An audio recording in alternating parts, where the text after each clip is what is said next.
औज़ुबिल्लाहिमिनश्शैतानिर्रजीम बिस्मिल्लाहिर्रहमानिर्रहीम।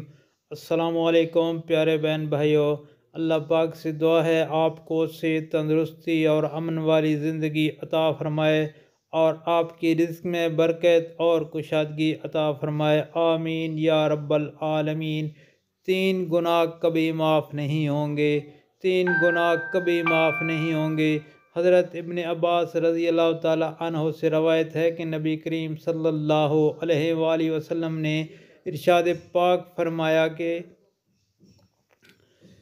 अल्लाह ताला बंदे के तीन गुनाह कभी माफ़ नहीं करेगा, इसके अलावा जो भी गुनाह होंगे वो माफ़ फरमा देगा, लेकिन ये गुनाह कभी भी माफ़ नहीं करेगा। नंबर एक, अल्लाह ताला के साथ किसी को शरीक करना।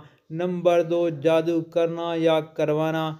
नंबर तीन, अपने मुसलमान भाई के साथ हसद करना।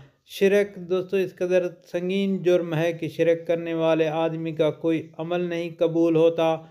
जादू ये वो बदतरीन गुनाह है जो आदमी को ईमान से खारिज कर देता है। हसद ये ऐसा जहरीला गुनाह है जो आदमी की साल हर साल की तमाम नमाज़ें, तिलावत, सदक़ात और दीगर जो भी इबादत, ज़कात वगैरह उसको एक लम्हे में ज़ाया कर देता है।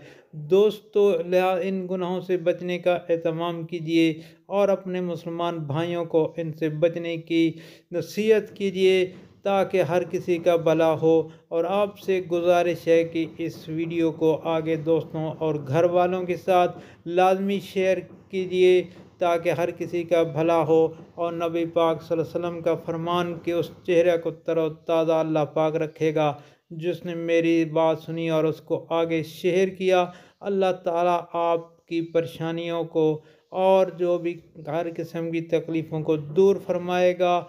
आमीन या रब्बल आलमीन।